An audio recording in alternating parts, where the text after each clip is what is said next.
you feel, brother? Feeling good. You feel good? Feeling good. Improving. Ain't so much bone, brother. How you feel, man? I feel all right. I call your name. I don't want no people to know you're in here. How you feel, fella? Hey, yeah. Sure getting down. Gotta take you high.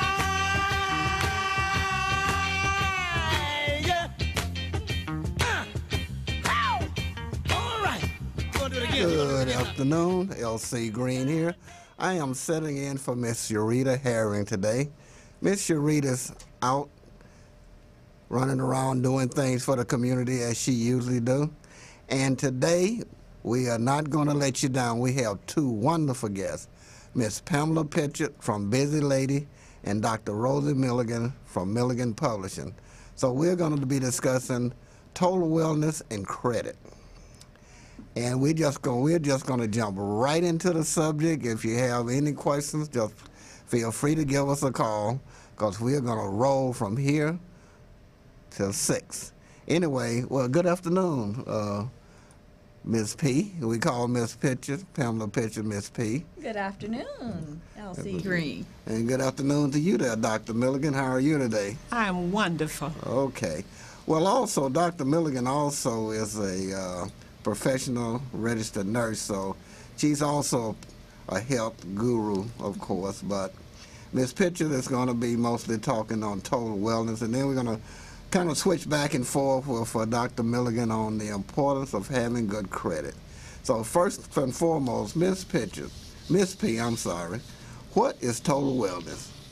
Total wellness is a balance of mind, body, spirit, and finance. All right. Okay, now today, what areas are we gonna discuss today for our audience? We're going to focus on the mental wellness and kind of touch upon the financial aspect of our mental stability. Oh, great. Okay, Dr. Milligan, now we're gonna tag team with you a little bit in health also, but we know your field is now really helping people with credit and other areas of finance, which is also a part of the total mind and body. So how would you weigh in on what does total wellness mean to you, Dr. Milligan?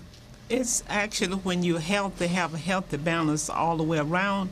And because I deal as a credit consultant, I'm finding that a lot of people, because of their bills, because of their financial situation, have definitely impacted their health.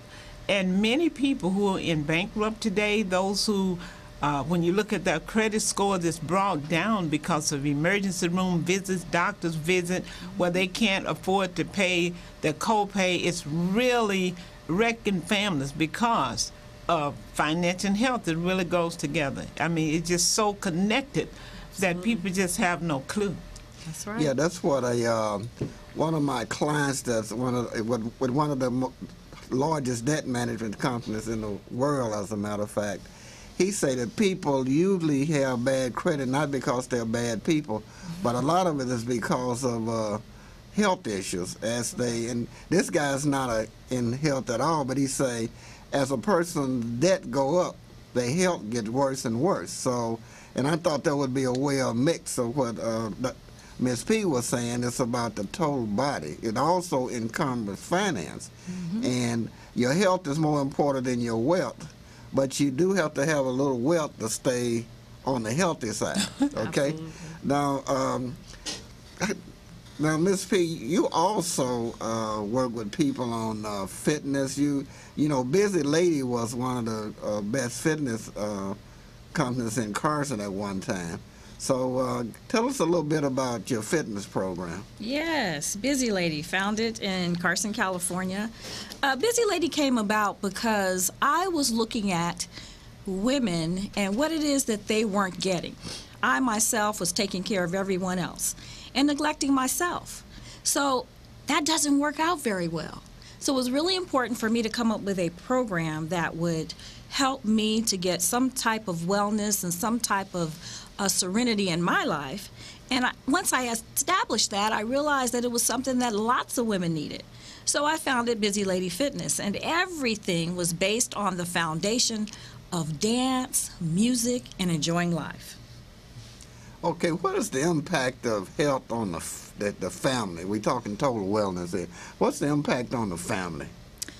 families don't even realize how it is that they're affected overall when they are not healthy. Being unhealthy and being unfit is not hereditary, it's learned behavior. It's what we bring into our house, it's what we put in our mouth, it's what we fail to do for ourselves. So often people will look at themselves and say, well, you know, this is hereditary. I got this from my mama. Okay, so wait a minute. So you're telling me if your mom is a diabetic, that you don't necessarily have to be a diabetic? That's absolutely true, Mr. Green. You do not have to be diabetic if your mother or father is diabetic. However, you are at risk for it. You are at higher risk. You're at higher risk because a lot of that behavior is learned. The way that we eat, the way that we exercise or don't exercise, the things that we are just not being stringent about in terms of making sure that we take care of ourselves on a daily basis. It's behavior that's learned. If we watched our families eat healthy and exercise every day, then what would we do? You would eat healthy. We would eat healthy. Now, so tell me this. What is this obesity thing that they say is eating up America? You know, they say a large percentage of our population is obese. How does that relate to the rest of the world for people in this country? And this is really interesting that you asked that question, because I think now it's quite well known that Americans are the most obese society in the world. In America, we have the fast food habits. We want everything fast. We want it yesterday. So therefore, we eat so much processed food. We don't get up as early as people do in other cultures, so we don't have time to exercise. We don't have time to cook. So what do? We go to McDonald's, we go to Jack in the Box. I mean, not to say that they don't have a nice little meal here or there, but we're not making those healthy choices. There's always a couple of choices that we can choose from, and we always have to start to concentrate on making the best choice based on what's available to us at that time. So if you got a hamburger at McDonald's, it would be wise to get a salad also. It would be. It would absolutely be. You could have juice instead of soda. Oh, okay. You could have a salad instead of a burger, or at least have the salad with the burger, so that way you have your protein along with your roughage. Oh, okay, great. So, okay, now, Dr. Milligan, I know you're here for credit, but you have made a lot of statements about health, and I know one time you were talking intensely about the colon health. How does that impact a person, you know, keeping a healthy colon? Because this is an issue that I know people don't deal with. Well, most disease really begins in the colon, and colon health is so important that what you take in, as she said, with all this bad food, in and out. To me, if you do not have a bowel elimination at least twice a day, as far as I'm concerned, you're constipated. Okay. And when you're constipated, the body becomes very sluggish, and that's why people, they don't have energy, and you know, they get the symptoms, foul breath odor, their foot odor. I mean, these toxins are trying to come out. So it's so important for us to look at that. And I know patients go to the doctor and they say, well, you know, I only have a bowel movement twice a week. And the doctor say, how long has it been that way? Oh, most of my life. Well, that's normal for you. Come on, guys, come on. That's right. So that is something else. I really appreciate that, because you've impressed a lot of people. But I know for a total fitness program now, Ms. Peter, you work with, say, I know some coaches work with like 24-hour fitness and stuff like that. Mm-hmm. They still take their clients and put them on a regimen and a program for exercise. So how do you work with your clients now? Mm-hmm. What I do with my clients is I encourage them to take control of their life.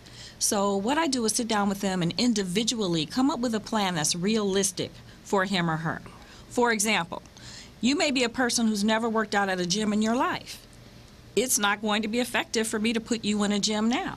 You have a treadmill at home, I'm going to teach you how to use it. I'm going to show you how to take the clothes off the treadmill and put your body on the treadmill. Okay. That would be more realistic for that individual. Whereas I may have someone else who's a runner or there's other activities that they do on a regular basis. So I could then take that and incorporate it into a program that's going to be realistic for them. And also the food. I'm not going to put you on shakes and drinks if you've never done that before and you have to chew. I need to give you something that you can, what? Chew. Chew. Okay, yeah. Now, do you work with, let's say that a person, I've gone to notice some people with the different herb places, and they go way out. Nothing against herbs, but I do have something against people that's going to tell people they are not doctors, or well, even if they are doctors, they have not examined this person, Right. and they all of a sudden gonna give this person some herbs and take them off their medication. I find that kind of like strange because the person has never examined the person, so they really don't know what this person, the tolerance is of this person's body. So, you know, when a person come to you and say they got 3 or 4 blood pressure medications, maybe they got diabetes, what's your routine for them? I think that's important. You're absolutely right. It's very important to get a baseline analysis and evaluation of your clients. So what I do is check their blood pressure. I check their blood sugar as part of my baseline evaluation for my clients to make sure that if you are diabetic, let's see exactly where your sugars are. I teach them about their bodies in terms of when your blood sugar should be higher than lower, when your blood pressure should be higher than lower. Don't take your blood pressure right smack in the middle of working out. Often people are diagnosed with hypertension or high blood pressure at the doctor's office. And myself, for example, I run up the stairs when I go to the doctor's office. Then I get in there, I sit in the chair, and they take my blood pressure. Well, of course it's going to be high at that moment, right? And they're the doctors. They should know that. So I teach the clients things like that. You know, don't let yourself be diagnosed with hypertension. If you've walked up the stairs going to the doctor's office, then tell them, no, don't take it yet. I need to sit down a minute, take a few deep breaths, take your blood pressure after that, and you may not need medication at all. But after being on a regular exercise regimen for a long period of time, and sometimes not a real long period of time, but just being consistent, your blood pressure will begin to drop. And there is a possibility that you can then start to relieve yourself from some of the medications. But that's still working along with your doctor. Okay. Okay, now you and Dr. Milligan are both registered nurses, and I know you both have been around a long time, even though I think you ladies started off when you were about 5 or 6. I just got to correct one thing. I'm actually a licensed vocational nurse with an MBA. Okay. And Milligan is a registered nurse with a PhD, so she trumps She trumps me. Okay, Dr. Milligan, how do you relate to you know, just for instance, a person that already has been diagnosed with diabetes, high blood pressure? What kind of advice do you give them? Because I know you have a herb store also. Right. One thing, the question that you just asked is very significant. You have a lot of people who take 6-month courses or whatever, but they do not know enough about pharmacology and medicine, how it interacts with certain medications. So when they start taking people off of their medicine, they need to be very careful, because there's certain medicine, if a person is on a blood thinner, there's certain herbs that you do not give to that person, and a lot of times they don't understand that. My approach is to, as you said, Ms. P, is to, you know, do an evaluation. Yes. And what I would say to the person, you've been on this medicine for how long? 2 years. Your blood pressure is still fluctuating, still what it is, yes. Then I would add on a herbal product. Now, if your blood pressure then began to come down and you see things melting off, I don't have to tell you that herbs work. Then you will know. So that's how I look at it. I never tell people to just throw that away. Right. You know, I don't do that. Yeah, but now speaking of that medication and different herbs, I've noticed that these male enhancements, these commercials on Viagra and stuff and Cialis, they say if you're taking chest blockers, you shouldn't take this. And but also now some of the herb stores sell similar products. You know, I wonder about that, because I've known a lot of people that have had heart attacks and stuff from taking these drugs. And so, what should that person at least consult their doctor before they start taking those type of male enhancement drugs and things? Absolutely. The often people aren't being honest with their doctors when they're taking a lot of those medications, and so sometimes they're not even getting them from their doctor, or they're getting them from a different doctor, and the doctor that's giving them the medication isn't aware that they have the issues that they have. So definitely they need to be consulting their doctor. They need to be honest about what it is that they're doing, and I mean they're going to take them, so they may as well have a doctor work with them and do it right. Okay. Yeah, and you know, sometimes the doctors, that's the last question that they want to ask their male patient and their female, because they are female who are impotent too. When you think of impotency, That's you right. think of a male, but they're impotent females. So doctors, some reason they shy, they never ask that person. If you put them on high blood pressure medication, you certainly should ask that patient, is this impacting your sexuality? Because we find today, many times, I think men rather have a heart attack or a stroke than to think that they can't get an erection. Come on, guys. I guess we don't have to relate to that any further. But give you who was that? I heard on the radio Angelina Jolie had some major surgeries for Yes. her female problems, and is do you think something like that when the big name entertainer goes public, that kind of helps particularly women, do take care of their bodies better? What's your opinion on that? I think that this is Miss P. I believe that it's important for them to let us all know what is going on and the ramifications of whether to or not to have such radical surgeries. I mean, Angelina Jolie, as you've mentioned, she has a history of cancer in her family, and her family, they're very high risk, and so therefore she's very high risk, and she did have some growths. So it isn't as if she just went into the hospital and said cut everything off. She's been monitoring, she's been watching herself, she's been following along with what's been going on with the rest of her family, and she decided that my life is more important than a lot of these other things that are going on inside my body. She has multiple children, so it's not a bad thing for her to go ahead and have a hysterectomy at this point. Yeah, I think that's I wanted you to get to that point that, she's just not running around having things removed. She do monitor herself, and when I heard her on the radio, on the news, talking about that, she seems like she's the kind of person that really takes care, willing to take care of her body as opposed to just letting anything happen. What's your take on that, Dr. Milligan? I feel the same way. You have to be in control. Look at what matters most. Me having, because some women, same thing, they treat themselves as if they're an automobile, because sometimes men tend to see them that way, the rear end, this part, but you're not body parts. You're not an automobile, okay?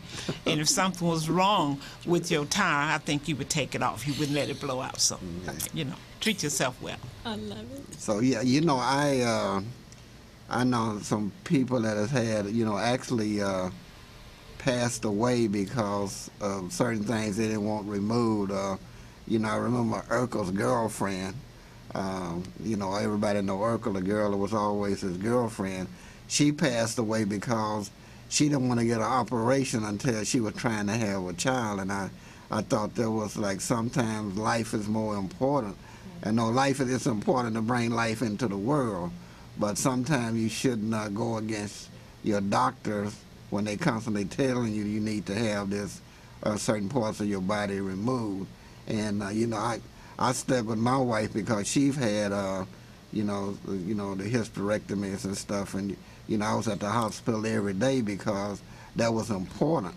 That I be there for her, but also it was important that she had to have certain things taken care of in order so she could be here, with me and with the family, and here for herself and the world, of course. But I saw, this is interesting, guys. I saw this interview on TV One with Monique, and she said her husband asked her how much did she weigh, and she weighed 300, but she said 260. So he said to her, that's not good enough. We need to do something about that because I want you to be here. You know, things are not going to always stay right. I want you to be here. And I thought that was really kind of like excellent for, you know, her husband to look at his wife like that and be more concerned with her health than he was with her going out making money and entertainment. I give him and her both kudos. Because she listened. I give her kudos for listening, but I give him kudos for being very concerned about that. And I do think, fellas, you should step up and take a role in the family's health, your wife, your kids, yourself, of course yourself. You know, and sometimes I know that you mentioned earlier, Miss P, that sometimes mothers get so involved in taking care of themselves. I mean, not taking care of themselves, but taking care of the families. Yes. They kind of let themselves go. And the next thing you know, the mother's got diabetes, high blood pressure, and all the disease that they were treating. Yes. And so that's the concern. I really respect you two ladies for coming on today. And, you know, I really wanted to deal with this subject, and I wanted to deal with credit and finance also. But like you, Ms. P led off with in her introduction, that health is a part of really your wealth, because a healthy body is a wealthy body. But wealth, financial wealth without health, is you're not going to be here long. And some guy said, Coach E said that one of the richest men in the world said he would give all of his money, and just before he died, said he would give all of his money if he could just eat a steak. You know, he wasn't able to eat anything because of his health had gotten so bad. And Steve Jobs is another person. Remember, he neglected to take care of his health. So he's that brilliant mind that's no longer with us because of that. So I really want to thank you ladies for giving us all this information on health. And going to kind of switch reels right now, and just I really wanted to bring Dr. Milligan in, and Ms. P, you are also still a part of this conversation, because I know you got a lot. You also a financial guru as well as you know, trained in health. But Dr. Milligan, let's just start off talking about the importance of credit. It is so important, but I want to just piggyback a little bit what Ms. P said about hereditary. You know, there are people who think poverty is hereditary. That's so true. My dad was poor, my mom was poor, so I'm sure to be poor. You know, come on, give me a break. You know, my mama had 20 credit cards on her purse. Habit, what we see. That's why we have these same things. You saw your mom every time she go to the store. You know how people used to roll out that had about 20 cards. That made you look real big, you know, 20 cards.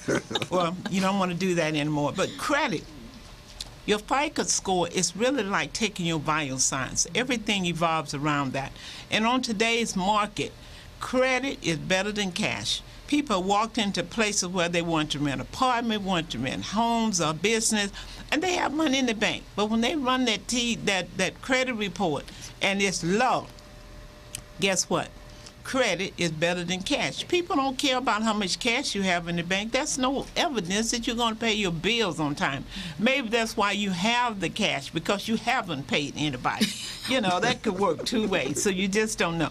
So it's important. But if now the critical thing, Mr. Green, I consider credit is the new Jim Crow in town. That's how I really see it, you know. There were times that you could go for a job and you could use the race card as to, I didn't get that job because I was black.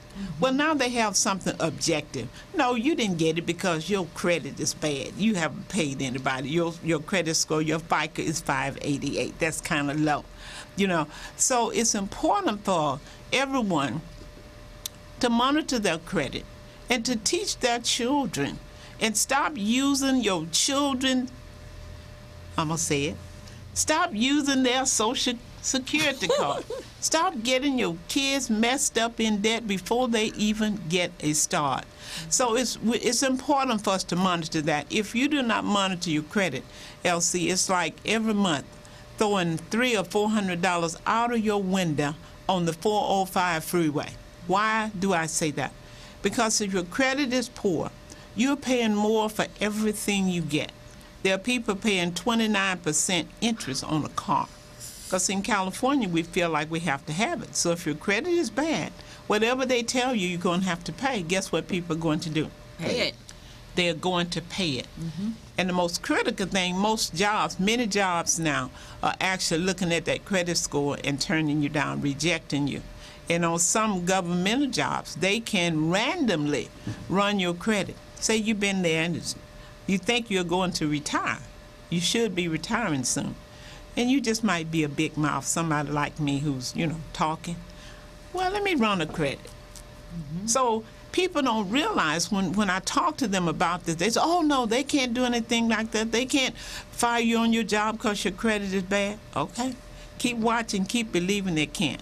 So this is why I spend a lot of time trying to tell people, number one, you save money. When your credit's good, you get good deals. Where you pay $800 a month for a car note, and Miss P may be paying $300 for that same car note. So that's saving money. Okay. Yeah. And that's because Miss P would have a higher FICO score. Yes. Okay. Yeah. Now- Piggyback off of that. Yeah, go I'll ahead, see. please.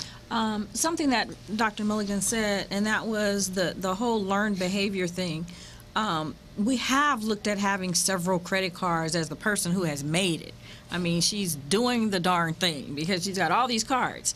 But as a culture, it's really unfortunate that we in America and in the African American community even more so, we spend more than we make. Yes. We've got to stop spending more than we make. They're giving our kids credit cards in college, in the 12th grade. They're getting credit cards. So they come out of college and high school and in debt already. Now, how are they going to go buy their first house? They're already in debt. Right. And so this behavior is learned. And we really do have to teach our people now, and I'm so happy that Dr. Milligan is doing this. And I, too, am working in financial services because I saw that. I saw exactly what you said, and that is that we're spending money, we're not understanding our FICO score, we're not knowing that we should be checking. But the bottom line is we've got to start teaching our children on up through our adults and so on, and teaching them about legacies and how to prepare our next generations for being able to handle money the proper way. Yeah, well, it is also the reason I really addressed the credit issue, and it was an incident even with my daughter had to have a special operation, and we were able to get a specialist. This is a true story. We were able to get a specialist over at CEDA, and so when we went to consult with him, he said this: I don't take insurance. Okay. And this is what he said, and luckily, really luckily, I happen to have a credit card that I had taken care of that had a large sum of money on it that I could use. And then some people will go, well, the doctor will let you die if you can't pay them. And I thought about that, and when he was speaking, this man is a specialist. And sometimes we want doctors to work like they're working in a fast food place. And I always tell people that you need to find something to have in reserve. And when Dr. Milligan started talking to me about credit, and I was thinking, if you have good credit, you might tell that same doctor, if you don't have that credit card, you might tell that same doctor, give me a couple hours or give me till tomorrow, where you could actually go out and get that and feel confident in getting that sum of money to make that work. So credit is important, but Dr. Milligan, I remember this, I read this, and there's a lot of things people should know about credit. I read somewhere that a husband can't make a wife's credit bad anymore. So if the husband have bad credit, they can't throw it over on the wife anymore. So if they have many times they have joint cards where both of their names on it. So then that can impact both of their credit. But on today's market, the new millennium husband and wives basically have everything separate. This is mine and this is yours. And it used to be perceived as a bad idea, but it's not a bad idea. So it's like if one go down, the other one is up. You know, they really thought it was a bad idea. Why you have your own bank account? Why you have this? So you really have to learn to work the strategies of finance so that it isn't benefit for your whole family. Yeah, because sometimes people say to me, well, I don't want to be concerned about saving money, buying stock, all this credit stuff, because I don't have any money no way. And, you know, my response to them is, with that attitude, you will never have any money. That's right. Okay, so, and, you know, I think the credit thing is important because it's like you say, I run a tax practice, and I get calls all the time. People have actually told people I got money in the bank, and they can afford to pay for it, the appointment, and they had called me for a financial statement and a letter, because now I have to verify that this person's in business and they can afford to make that payment. So all of these things are real, people. So keep your credit together, keep your taxes returns together, and understand, like Dr. Milligan and Ms. P are saying, work the strategies in finance, because it's very important that you know, cash is not king all the time. No, it's not. Not anymore. So, okay, go ahead on that issue, Rhoda, that what people, well, cash used to be king, it's not king anymore. It's not king anymore.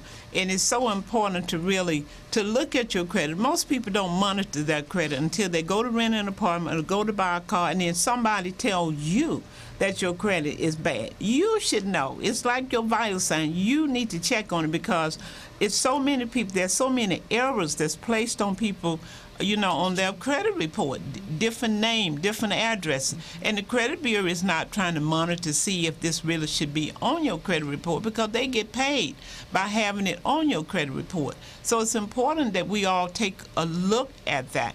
And what I've found is that most people don't know what bring their credit score down, Elsie. They think having a lot of cards and I pay it on time. Like one lady told me, well, I have $10,000 on one and $6,000 on one. I said, well, how much do you owe? Well, the one is 10, I owe 9. That brings your credit down. And people don't know that it's not how well that you're paying your bills on time, but it looks like you're living off your cards. If you have a $10,000, you owe $9,000. You have a $6,000, you owe $5,000. That's going to bring your credit score down. You should really keep those card balance down to about 35%. That's what makes it look good. You should not have over 6 cards, because the creditors are very much looking at this now, because they know so many people going bankrupt every day because the instability of the economy, and you living off of all these cards. That's why many credit card holders start calling in cards. Remember, LC, how they would, people had 10,000 and you get a notice you down to 2,000. You go, what? I've never been late. I've never paid my bills. You know, never missed paying my bills. That's why they did it, because they feel that most people in this economy is in a risk, so they're going to look at your credit more. Do not use that credit more than 35% of what's available. Yeah, I had a $10,000 card with a certain bank, and I put $9,000 on it, and I paid the $9,000 off in the next month. However, as soon as I made the payment, they called me and told me my card was reduced from $10,000 to $1,000. I went from a $10,000 credit limit to a $1,000 credit limit. Yeah. You know, That's real. I see, but I didn't realize that at the time when it happened. This was about 10 years ago. Had I realized that, I would have spread those payments maybe on 3 cards, right, instead of putting it on 1. So what you're saying is very real, and I appreciate that. And things are always happening to us that we don't know anything about. So we really have to look at, if you have bad credit, you need to ask yourself this question: how much is my bad credit costing me? That becomes a question. How much is it costing you? And it costs you a lot. As again I say, you're paying more for everything that you get. you'll be in decline. And people just really need to know, LC, like you mentioned, about having to pay a hospital bill. There are people who their health is really impacted because they can't see the best of doctors in the medical field. You might be in a health plan that decide that you don't need a certain test. So you empower yourself. If you have your money, I guarantee you, you can go someplace and get that test run for yourself. So it's important to have money, and if you don't have money, have good credit. And everybody should really try to have a saving. If you impact your credit the way we teach you, that money that you've been just throwing down the 405 freeway or the 105, you can put that money in the bank, because sure as you live, you need an emergency fund. Everybody needs an emergency fund, because an emergency is going to happen. It's not will it. Yes, it will. Some people, if their battery go down, LC, and they need a new battery, they have to park their car or borrow money from someone to get a battery. You should have a separate account called an emergency fund. That's very important. Yeah, just for basic things, that emergency fund should be there. Also, people, don't just start building up your emergency fund. Don't, I think you should have about 30% or something of your annual salary, but you need to work your way up to that. Right. And the reason I say this is because if you try to do this all at once, you're going to get discouraged and won't do it at all. Right. So try to work your way up to that emergency fund. Start setting it up today. And now, let's face it like it is. Some of us, because we have messed up so bad, we can't even open up a bank account. So you're going to have to really start working on that. And these prepaid credit cards are laying like vultures waiting for you, because the prepaid cards that you get, you pay extra every time you use it. Now, I respect all of those people that have set them up, because I look at it like this, and this is the way I want all of you to look at it. It is something to help you temporarily, so you can have something that you can deposit your check to until you can improve your credit. And this is where the program that Dr. Milligan has become so important, because this is a program to help you really improve your credit.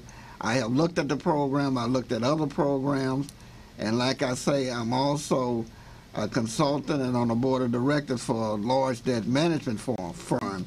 And this program, people, will really, really help you. So it'll help you build, and it's not very expensive. So that's my takeaway on credit for right now, is to start working on your credit and get your credit together, because you will need it at some time in your life. Dr. Milligan, now you were talking about the cars. I've noticed something, that people are still selling cars. So how do a person with bad credit get a car? Easy. I know a car dealer, the guy said, I don't care if they're under 400, I don't care if they know 100, I don't care if they're 0, just bring them on down here. So what they're doing now, what they're doing is slick, Elsie. They're putting these, what do you call these devices, and they can shut your car off when you don't make that payment. It was a lady once that was on the freeway going to take her baby to the doctor. Did you all hear about that? And that car shut off. So they have a tab on you, man. They'll let you have the car because they know they're going to take it back if you miss that payment. So they don't care. They make a lot of money by doing this. No down payment, big deal, So it's out there. And when I hear people, Ms. Pam, talk about the people who go to the payday loan, they can't make it from one check to the other. I kind of look at them and laugh, because I said, the part talking about the TQ. Right. You can't make it from payday to payday either. What would happen if there was a law passed, Mr. Green, that said none of us could use our credit card for 90 days? Just walk with me on that one. What would happen? Okay. They would be in those payday loans. You're in the same predicament. People don't see themselves. They don't understand how bad off they are financially until they're really slapped in the face. Right. But everybody can save money, Elsie. Yeah. One way anybody can save at least $100 a month from the kitchen. From the kitchen. Yep. Dr. Rosie, I was thinking about what we call the 70-30 plan. you know, where 70% of your earnings does go towards your bills and you get all of that stuff taken care of. But before you even start to do that, you should have a savings. You should be putting some money aside for your contributions, your 10% to your church. That's how we were raised, to give back to our community. Right. And then having that reserve fund for yourself. Yes. You know, and out of that is what we can begin to start putting aside for us for our pension and retirements and things later on. But we can't even get to that if we can't just understand the basics. Don't spend more than what you're making. Yeah. and don't spend what you hear that you're going to get. Yes, your future funds. You hear that they're going to get tax back, LC. I'm sure you've found this to be true. They spend the money, and in the end, they don't even get anything back because they got a lien. You know, they kind of collect them for everybody nowadays. Everybody who I think they kind of turn it over to an agency. But it's so important to do that. But let your children start with your children. If you start them saving money, and you say, well, okay, what you going to save this week, little Johnny? Oh, I saved $25. I'm going to match it. Can you imagine what would happen to the next generation if we start matching those funds that our children and grandchildren want to save? Absolutely. I think y'all ought to do that. I just gave some real wisdom out here tonight. You know, you speaking with an elder. Absolutely. Absolutely. Now, what do you mean by elder? Well, that means I've walked these dusty roads, and I've seen enough, and I've heard enough, and I've done enough to know a little something. You still didn't say how old you are. 69 is still fine.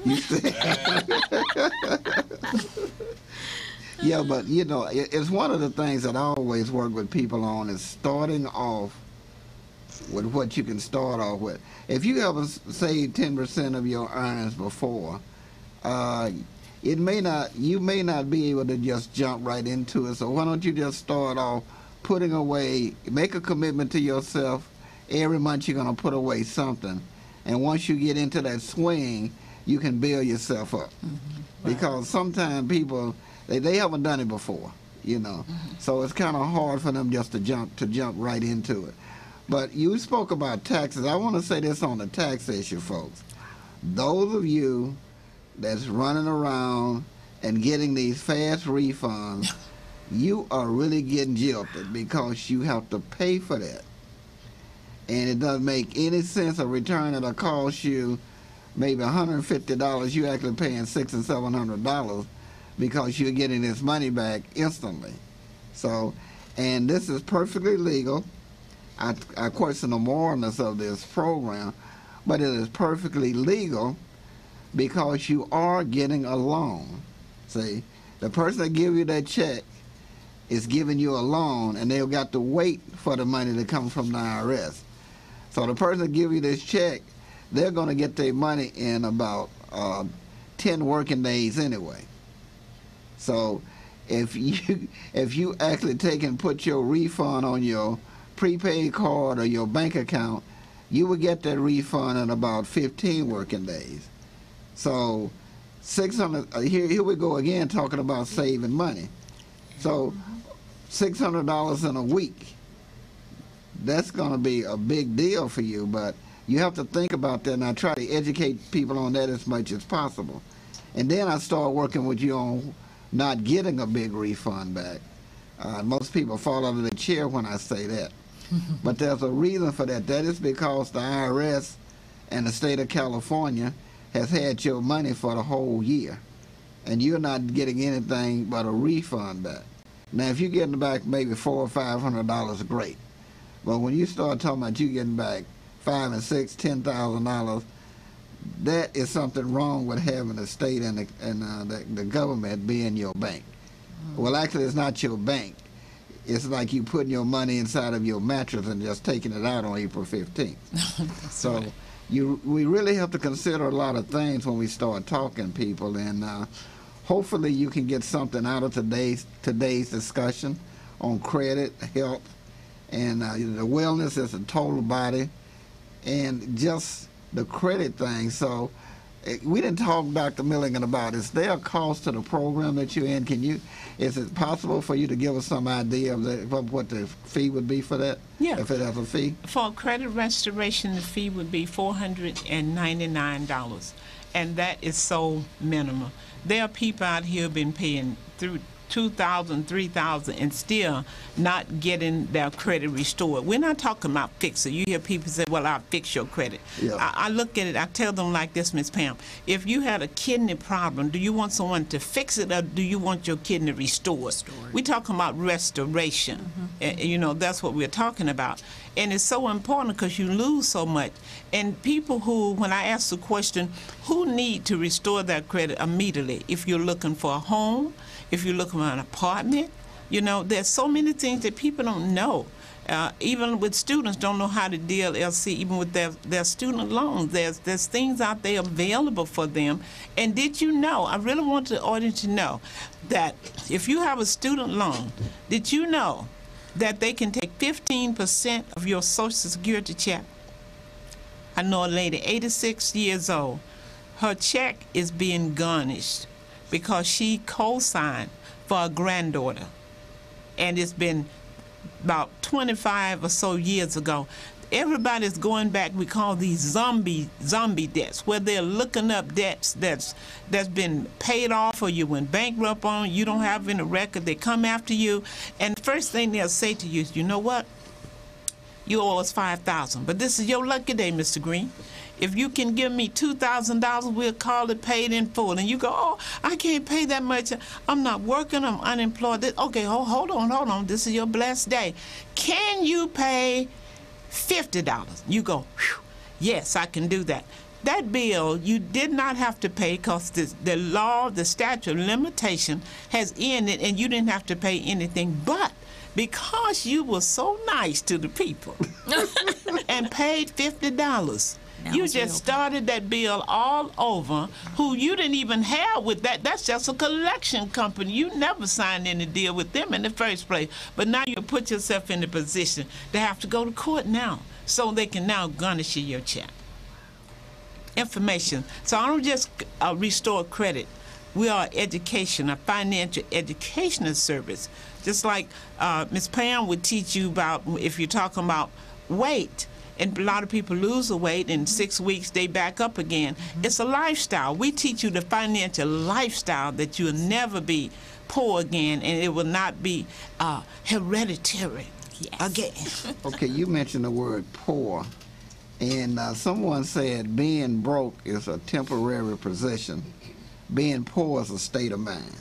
State of mind. Okay, so how do you relate to that statement? Well, I relate to it because if you don't change behavior and you assume the fact that you're going to be in a position that you're poor, it's kind of like a blues writer wrote a song some years ago. He said, I've been down so long that getting up don't even cross my mind. And that's where some people are in these conditions. If you see it as a, just a temporary, I'm just having a financial challenge, just a little setback, you got to be choosy about the words that you use, when you say you don't have any money. You always have money. You create, and anybody who don't have money, you're never short of money, you're short of ideas. Well, I know that's probably the reason you and Ms. P are in the health field and financial field, because of the ideas just keep jumping in and out of your head. Absolutely. In fact, I wanted to piggyback a little bit on what Dr. Milligan just said. And I wanted to say, get over the fear, people. Get over the fear of knowing about your finances. Look at what you make. Take your check stub. Take your bank statement. Look at all the debits that you have coming out of your account, and do a true assessment of where your funds are. Don't be afraid. That's part of the financial services that I work with. What we do is get you to look at where your money is. Are you spending more than you're making? Well, in some cases, you already know that you are. So let's look at what the situation is, and let's start checking off the boxes so that Dr. Milligan can then help you restore your credit. Get it together, and then I can help you make some investments and start your legacy. And LC can do your taxes. And then LC can do the taxes. Yeah, but you have to look at where you are. And it's so strange that you brought that up because people will come in and some of them don't even have their W-2s because they're that inadequate, inept in their finances. And wait a minute now, I am not talking about people that's making minimum wage. I'm talking, I just had someone was in office 2 weeks ago and they just emailed me their W-2 today because they didn't have it. This person make $162,000 a year, okay? Just inept at keeping records and inept. And quite naturally, the person don't have a house. I don't have to tell you why, because they keep records that bad. They just, money just go out because they're spending it all on bills and things like that. And they said the same thing. I wish I could get, get my credit together. And so a lot of times we think, and that was a good statement about been down so long. Getting up don't cross my mind, because a lot of people think I'm not making any money. I'm at minimum wage, and that's not the answer to your problem. Is staying down. The answer to your problem is always work with ideas and don't be afraid, like Miss P said. Don't be afraid to look at how much money you're spending on cable TV. And don't be ashamed to cut it off if you have to. That's right. Now, see, you're a bit radical. Dr. Milligan say go on a 90-day TV fast. That's a bit radical, Dr. Milligan. I don't think I could do that. But I can forego cable, though, Well, cable kind of got you now because we don't have those rabbit ears like we used to have. So everything is kind of sneaked up on us, really. Yes. But everything you can't get on TV, you can almost get it on your iPhone now. So you still can forego the cable bill. And also, you don't need all those apps on your iPhone either. And the kids, you making $10 an hour, you got an iPhone, your kid got an iPhone, you got an iPad, and your kid got an iPad. Share the iPad because the kid's gonna want one because they got them all over school, but you can share those iPads. It's some people go to my church, a mother and son, they used to walk to church, and watching them come up, next thing I know, they were riding a motorcycle, a little moped, and the next thing I know, now 3 years later, she's driving a Land Rover. So she has built up to that, from walking, the moped, and now the Land Rover. See? And then some people will think, well, she just happened to just jump up there. No, she made a big sacrifice. She burned out a couple of pair of shoes, Crawl before you walk. That's right. And she really brought that lesson home. To crawl before you walk. That's what they taught us. But Elsie, everybody should have a budget. And that's what I'm finding, that families do not have budgets. You need to sit down together and say, okay, this is what we're going to buy this year. When I talk to couples about their finance, and one may say, well, we've been saving. That's what are you saving for? The wife may say, well, I want to make a down payment on the house. And when I asked the husband, he said, well, I want to buy a car. They don't even have the same direction. Even the children, you need to know, what would you like to have this year so you can put it in the budget? That's right. If you forget to put it in the budget, well, I gave it to you to write down what you wanted, so since you forgot to do that, you put it in the budget next year. That'll make them start thinking. It's really important. When you see that budget, then you will know that there's something wrong. People don't budget for their vacation. They don't budget for the holidays, and then they wonder why they're always broke, because you don't have a budget. You take a vacation every year. Why it's not in the budget? And it also allows the family to work together on something. Yes. Nowadays everyone's on their phone. They're all texting and everyone's in their own world. But sit down together as a family, right? And come up with what we're going to do. What are our time to talk goals? about it. Finance around the dinner table. That's a perfect time. Absolutely. Yeah, Dr. Milligan, I remember one she said to me years ago, said that when the light bill come in, say you pull it out and go through the house waiting and say, hey, y'all, look what we got.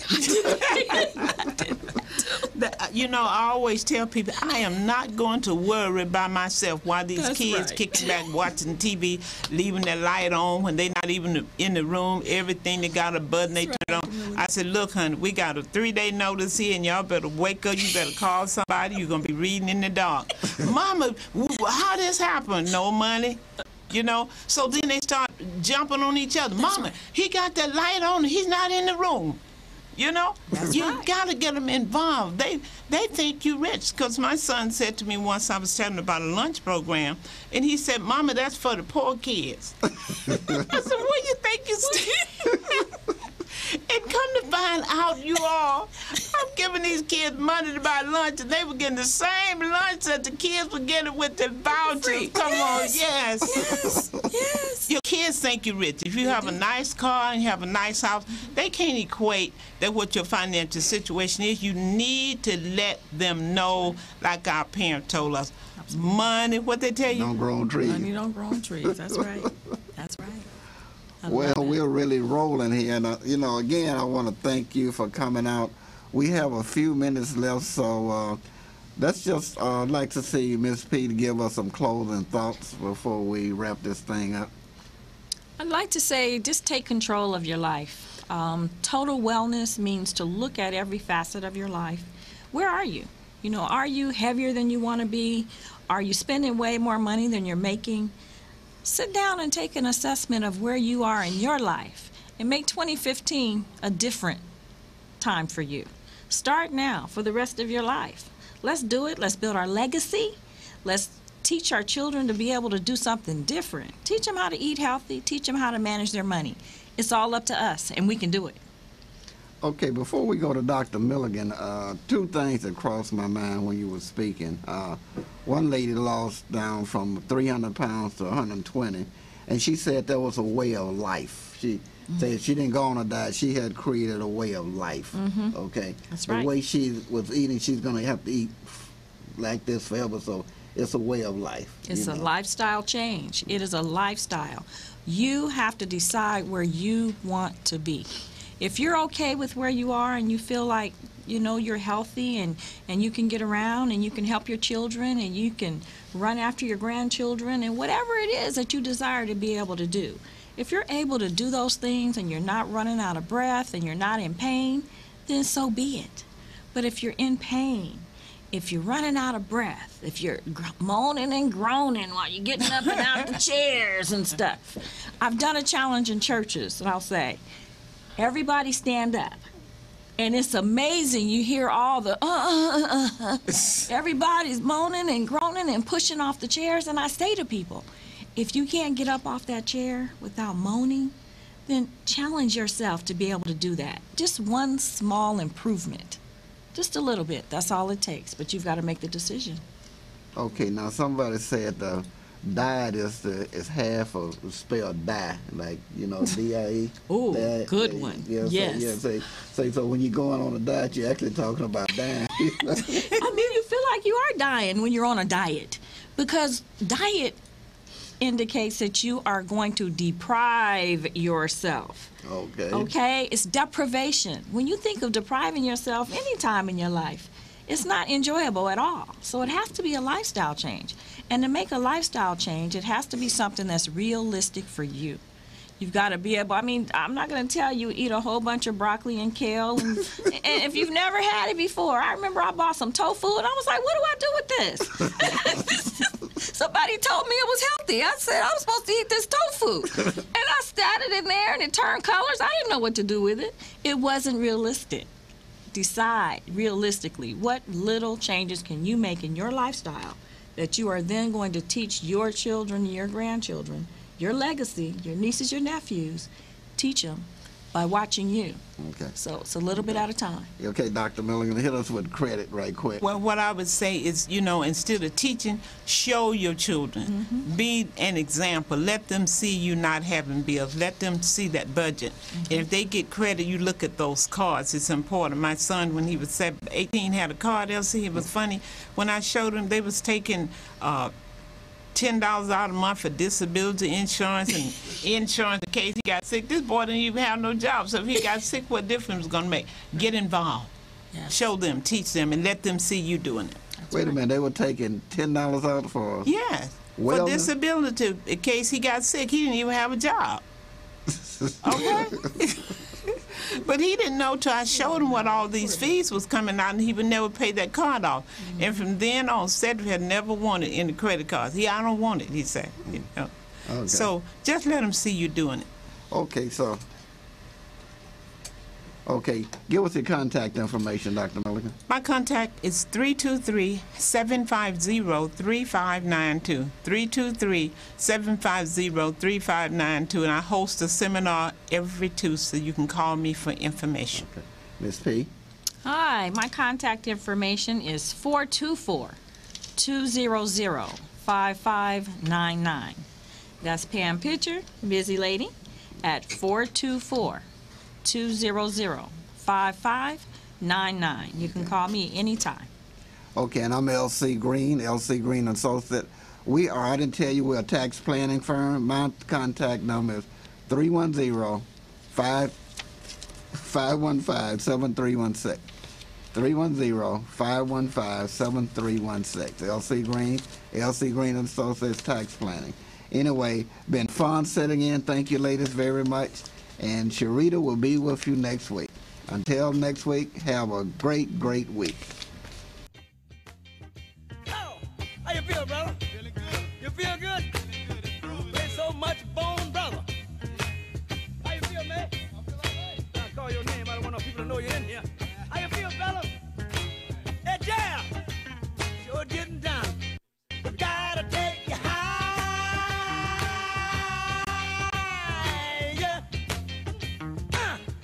Ow! All right. You wanna do it again? You wanna do it again, huh? Yeah, let's go on back. Gotta take you higher.